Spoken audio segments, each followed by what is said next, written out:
أعوذ بالله من الشيطان الرجيم. بسم الله الرحمن الرحيم.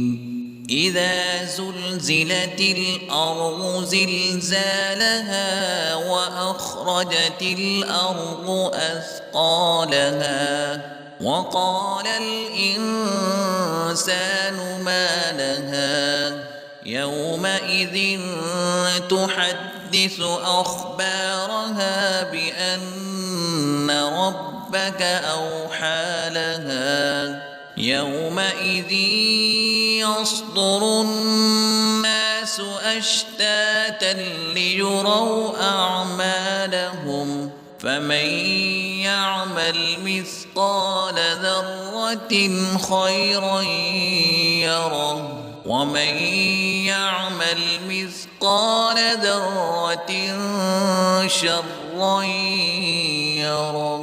صدق الله العظيم.